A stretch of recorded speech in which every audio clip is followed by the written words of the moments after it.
Bienvenue à tous dans Décryptage. Vous savez que la désignation des membres qui doivent composer la nouvelle CENI, la Commission électorale nationale indépendante en République démocratique du Congo, ce sujet a fait couler beaucoup d'encre et des salives. Il a été largement commenté par les médias et la série continue bien sûr puisque ce sujet reste toujours d'actualité ici chez nous en République démocratique du Congo. Alors aujourd'hui, nous recevons un acteur très actif de la société civile et qui est un habitué d'ailleurs de Télé 50. C'est Monsieur Norbert Yamba. Il est notre invité. Avec lui, nous allons faire bien sûr le tour d'horizon sur ce sujet avec les membres, comme je le disais, de nouveaux membres de la Commission électorale nationale indépendante. Monsieur Norbert Yamba, merci d'avoir accepté notre invitation sur ce plateau. Merci bien. Merci bien. Alors, la première question que je voudrais vous poser, bien sûr, puisque nous allons parler actualité oblige, quelle a été votre appréciation par rapport à la refondation de la Commission électorale nationale indépendante, du fait qu'on lui a octroyé, qu'on lui a attribué des nouveaux membres qui doivent la composer? Merci beaucoup, Floride, pour cette question pertinente et l'opportunité que vous m'offrez. Moi, je pense que la question de la CENI, c'est une question qui a fait l'objet de beaucoup de discussions avec vous sur ce plateau. Mais j'ai 4 remarques. La première remarque, c'est qu'il faut saluer l'évolution positive par rapport à la publication de cette loi tant entendue, étant donné l'urgence et la nécessité d'organiser les élections dans notre pays, encore qu'il y avait un solde qui était resté, notamment les élections provinciales, sénatoriales, urbaines, municipales et locales. Ces élections étaient toujours entendues et la loi ne venait pas et ça inquiétait. C'est la première chose. Deuxième chose, c'est que lorsqu'on attendait cette loi, le draft, j'allais dire le projet qui a été présenté par l'Assemblée nationale, n'a pas rencontré l'assentiment de la société civile dans son ensemble, y compris le Sénat. Et donc il y avait une sorte de divergence entre le Sénat et l'Assemblée nationale. Le Sénat voulait avoir un nombre un peu plus élevé de la société civile à l'intérieur de cette commission, et l'Assemblée nationale voulait politiser à outrance naturellement la société civile. Nous, on était d'avis que, étant donné que c'est le ministère de l'Intérieur qui organise généralement à principe les élections, et que les élections de 2011, 2006 ont fait l'objet de beaucoup de contestations et de politisation, le moment devenait le plus indispensable de pouvoir confier la responsabilité de la gestion de la commission à une composante naturelle qui est la société civile, parce que cette composante a comme rôle d'appuyer la démocratie. Et donc, on ne peut pas, dans ces conditions... Société civile apolitique alors hein? Bien entendu, la société civile est toujours apolitique, encore que le terme politique est impropre. Mais la société civile, en tant qu'un compartiment de la société, c'est un sous-système du système social congolais. Oui. Donc vous avez d'une part, je vais terminer par là, d'une part le politique, au travers la classe politique, il y a la majorité qui a gagné les élections, il y a les partis politiques, mais aussi la société civile, dont on retrouve à la fois les églises, les commerçants, les opérateurs économiques, les ONG, les associations des jeunes, des femmes, etc.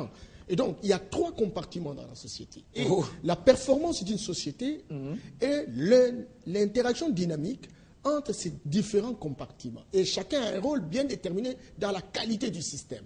Et donc, si un sous-composant, une sous-composante, j'allais dire un sous-système, veut faire le travail de notre sous-système, à ce moment-là, il y a court-circuit. Et c'est ce qu'on a vu en 2006, ce qu'on a vu en 2011. Et c'est comme ça que nous, on a insisté pour dire, maintenant plus que jamais, les politiciens ont dessus, ils ont organisé les élections de la honte, qui visiblement a entraîné l'image du Congo, qui visiblement frise une sorte d'immoralité permanente ancrée dans les institutions de la République. Il fallait que la société civile soit véritablement fasse le pilotage de cette commission. Malheureusement, mais en 2006, les élections ont servi quand même de modèle, parce que quoi qu'il y ait eu des irrégularités en 2006, en 2011, mais on admet quand même que les élections, puisque ça a été une première fois, les élections quand même, il fallait le louer, il fallait louer quand même. Bien entendu, en 2006, il y a eu des douleurs d'enfantement, oui. Mais on a essayé de sauvegarder les apparences.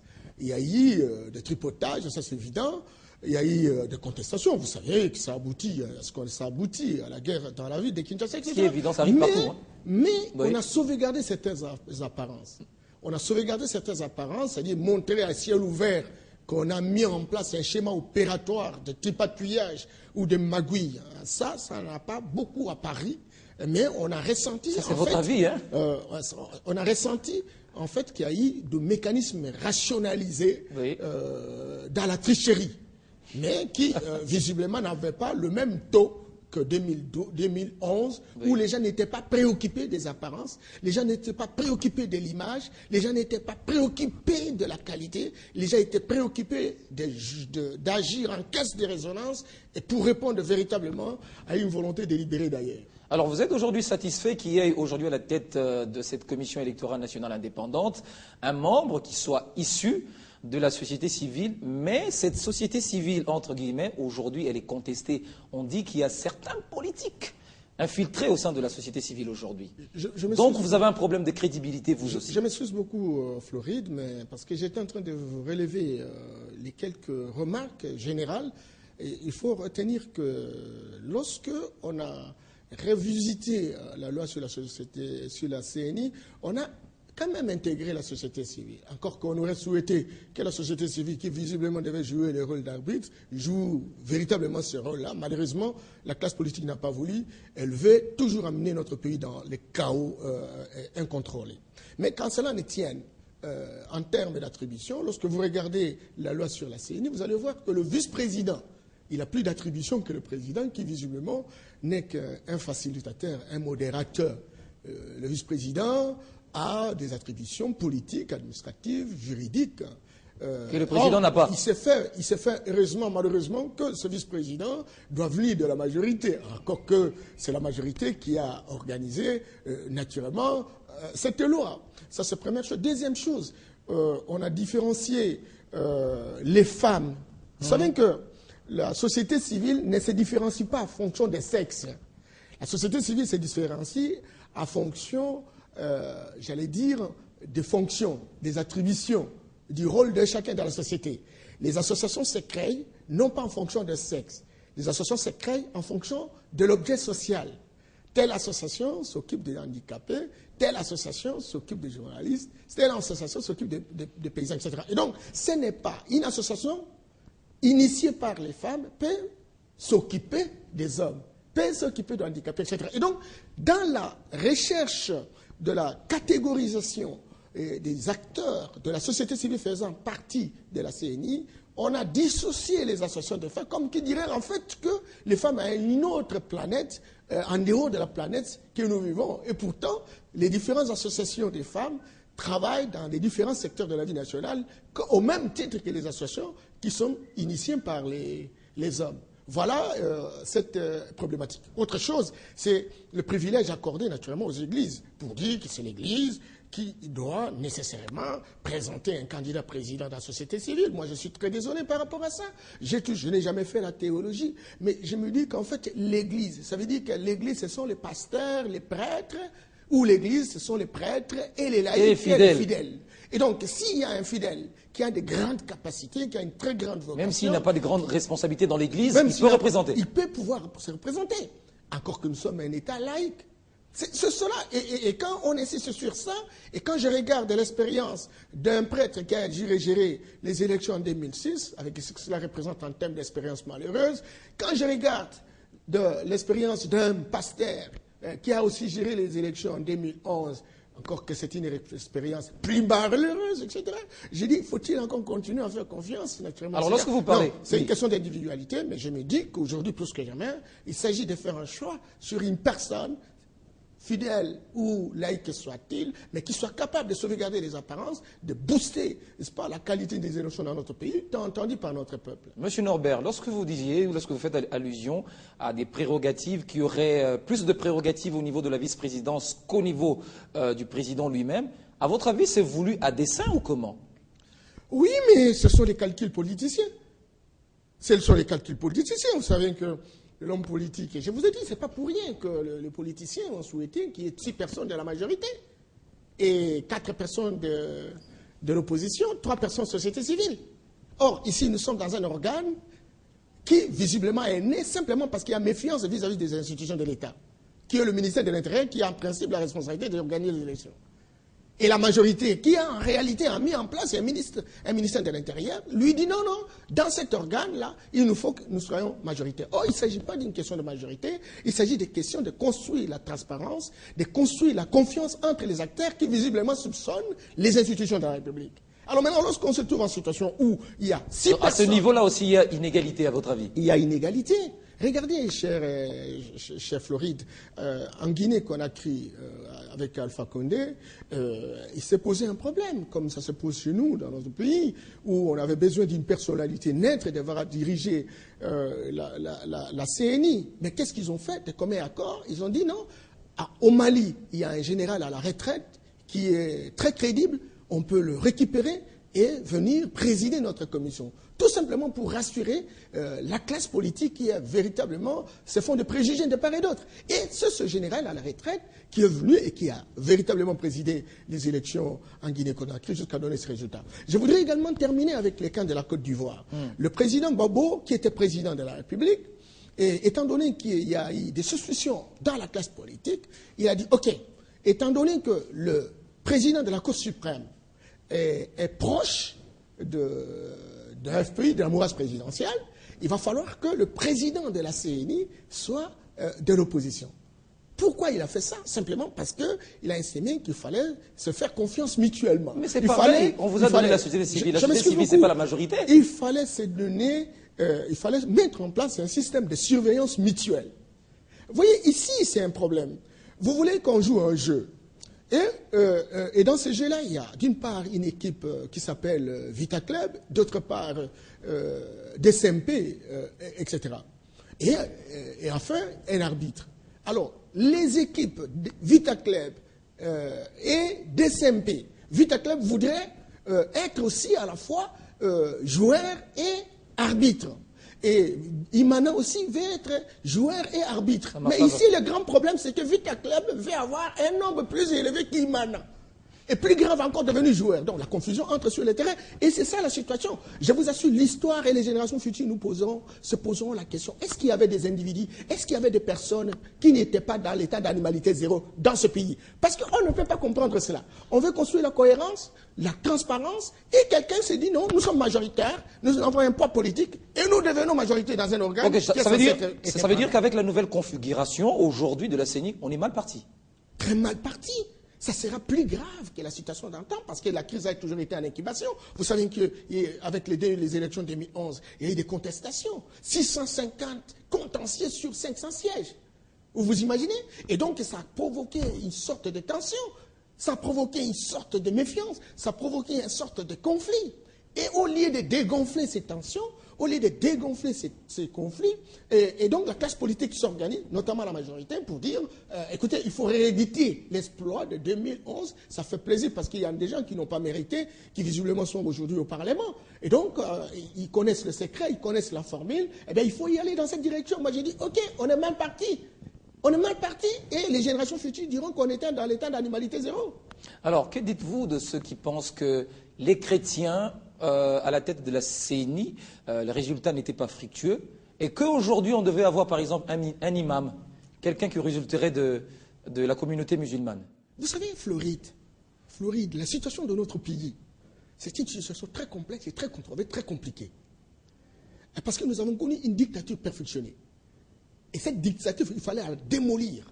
Et pour la démolir, il faut avoir un engagement, il faut avoir une vocation, il faut avoir une inspiration, il faut avoir une vision. Il faut avoir une logique transformationnelle. Écoutez, posons-nous la question. La communauté musulmane. Non, écoutez, moi j'ai beaucoup de considération pour cette communauté. J'aime bien les représentants, qui est mon ami, ça c'est évident. Mais je connais les traditions musulmanes. À travers le monde, ils se sont toujours bâtis pour restaurer une sorte d'égalité à travers le monde, ça c'est évident. Mais posez-vous la question avec les musulmans de notre pays. Quand est-ce qu'ils se sont engagés pour installer la démocratie dans notre pays? Les musulmans, par écrit, à la télévision, à la radio? Vous avez vu un musulman? Il n'y a pas d'engagement en termes historiques. Non, il n'y a pas d'engagement. Ils n'offrent aucune garantie. Et s'ils viennent, ils vont même proclamer avant Moulounda. Avant que les élections ne se terminent, ils vont proclamer le résultat. Alors, parce que nous ne sommes pas encore arrivés, qu'est-ce qu'il faut faire? Puisque vous sentez déjà que le départ, il est mauvais. Que doit-on faire maintenant? Mais la classe politique doit prendre conscience. La classe politique n'a pas l'air de prendre conscience. Vous savez que l'Assemblée nationale, cette assemblée composée de la moyenne d'âge de 45 ans, qui fonctionnent comme si véritablement ils partaient demain et qu'ils laisseraient le Congo. C'est comme s'ils sont informés que le Congo devrait disparaître.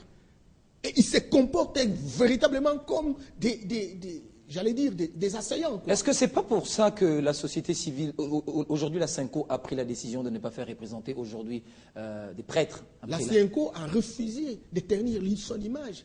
Les prêtres se sont battus. Vous savez que déjà dans les années 60, dans les années 50, ce sont les prêtres qui se sont battus pour... Vous avez apprécié leur position par rapport à ça, vous? J'apprécie fondamentalement leur position, mais je dis qu'ils disent à haute voix, qui de la société civile, il faut qu'ils expriment leur opinion. Aujourd'hui, il y a beaucoup de gens dans la société civile qui pactisent avec les hommes politiques, etc., dans le sens de pouvoir jouer à leurs intérêts. Ah, vous avez quand même compris qu'il n'y a pas crédibilité avec la société civile congolaise, hein? Non. C'est une conclusion non concluante. Il n'y a pas de crédibilité. C'est ce que vous aviez dit. Non, mais écoutez, il y a des îlots de la société civile qui, aujourd'hui, fonctionnent dans les différents ratelins des hommes politiques. Ça, c'est évident. Mais en dehors de ces gens-là, il y a quand même des hommes et des femmes qui croient que le Congo peut fonctionner autrement, des hommes et des femmes qui visiblement sont des visionnaires, qui peuvent voyager dans les temps et embarquer les gens.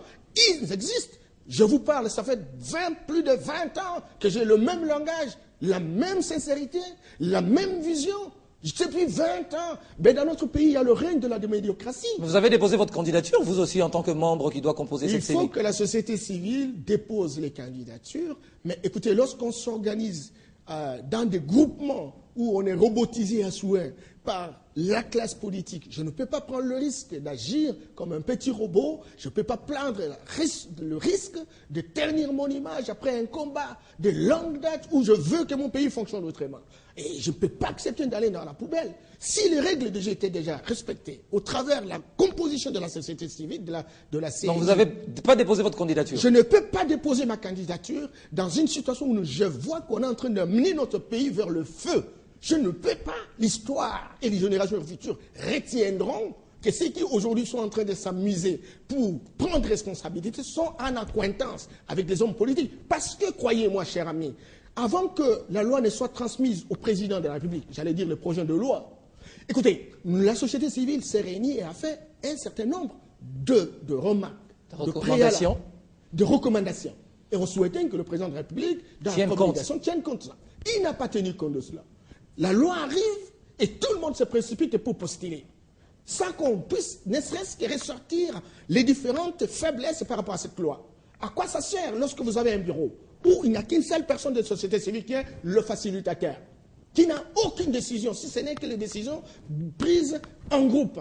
Et un groupe majoritaire, la classe politique, notamment la majorité, et l'opposition, qui aujourd'hui font combine. Ne vous en faites pas parce que c'est un problème d'intérêt. Et alors maintenant, vous êtes là, seul, et vous vous retrouvez devant des gens qui ont une convergence d'intérêts. Vous allez faire quoi, même si vous avez intention de pouvoir changer le pays? Alors aujourd'hui, la CENCO a pris une décision contre ses membres, notamment le prêtre. Est-ce que ça aura une influence sur Malou Malou, qui est aujourd'hui très décidé? Vous savez, moi, l'abbé Malou Malou, bon, il a été président, moi je n'ai rien contre lui, etc. J'entends les gens dire que bon, Malou Malou, il est choisi par les églises simplement parce qu'il a une grande expertise, il est appelé partout en Afrique, il a apporté son expérience, etc. Moi j'aurais aimé savoir, même vos confrères de la télévision, moi j'étais en train de les suivre, qu'on me dise un pays où Malou Malou a apporté son expertise et qui a organisé les élections de qualité. On dit que c'était mieux que Ngoï Mulunda. Attention, il ne faut pas comparer les incomparables. Ngoï Mulunda, je vous ai dit qu'il y a l'importance de sauvegarder les apparences. Ngoï a fait ce qu'il a fait. Ce n'est pas pour autant dire que les élections de Malou Malou ont été très satisfaisantes. Non. Il y a eu des douleurs d'enfantement. Peut-être que ce ne s'imprime pas, il faut savoir le considérer. Mais ce n'est pas pour autant dire que bon, c'est parce qu'il a fait moins de dégâts que Ngoï Mulunda et donc il est bon. Non. C'est question de donner un score. Moi, j'ai dit, mais écoutez, c'était un bilan négatif parce qu'il y a eu des camps de contestation. Mais il a aussi sauvegardé un certain nombre d'apparences par rapport à Ngoï Mulunda, ça c'est évident. Et c'est ce qui fait la différence entre les catholiques et les protestants. Vous voyez, les catholiques savent sauvegarder les apparences, mais de l'autre côté, j'ai l'impression que, bon, on s'inquiète de moins en moins de ce qui représente une apparence. Mais quand cela ne tient, Malou Malou, il est catholique, c'est un prêtre. Nous, quand on était élèves au collège, je crois que chez les catholiques, c'est la discipline, c'était l'ordre, etc. Il y a des principes. Écoutez, on n'est pas un électron libre. Lorsqu'on est prêtre chez les catholiques, c'est qu'on est censé respecter. Ce qui m'agace, ce sont les différentes composantes des églises qui choisisse Malo Malo et que son église catholique ne l'a pas choisi. Or, en réalité, pour être choisi par les autres pères... Mais lui, il s'en fout, décidément. Bon, il s'en fout. Oui, bien entendu, il est politique. Eh bien, il peut s'en foutre, ça c'est évident. Alors, donc moi j'ai dit alors, mais il n'a qu'à tirer les conséquences. Ou il quitte l'église. Parce qu'en fait, si ça continue comme ça, tout le monde va quitter ces églises. Voilà. Alors, imaginez qu'aujourd'hui, Malo Malo soit à la tête, parce qu'il est plébiscité, soit à la tête de la CENI. Est-ce que cela ne conduirait pas à un taux d'abstention très élevé lors des prochaines échéances électorales? Ça fera partie des différentes conséquences. Il y en a de ceux qui ne vont pas aller vers ces élections. Moi, je regrette pour l'Afrique subsaharienne. Je regrette mon continent. Je regrette ma race. J'ai comme l'impression qu'il y a une incompétence congénitale. Non, je n'en adhère pas. Mais je me dis, Seigneur, où est-ce que nous allons, même si les gens que vous avez choisis comme clergé doivent faire comme nous faisons, sincèrement, je ne sais pas où est-ce que nous allons. Mais écoutez, non, ce n'est qu'une inquiétude, ça c'est évident.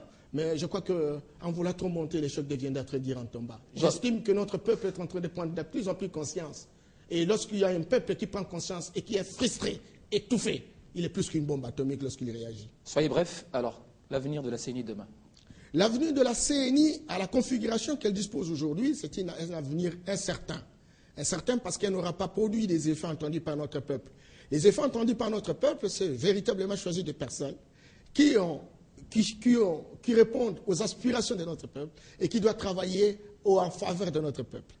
Aujourd'hui, je pense, avec la composition de la CENI, on n'aura pas ces gens-là. Et on risque de rééditer l'exploit de 2011 où la plupart des personnes ont été nommées et désignées par la volonté délibérée de la classe politique qui avait véritablement le rôle de pouvoir faire agir les autres, jouer les tam-tams et les danseurs ailleurs, et les danseurs à l'intérieur de la CENI. C'est cela. Et moi, je dis, et l'avenir.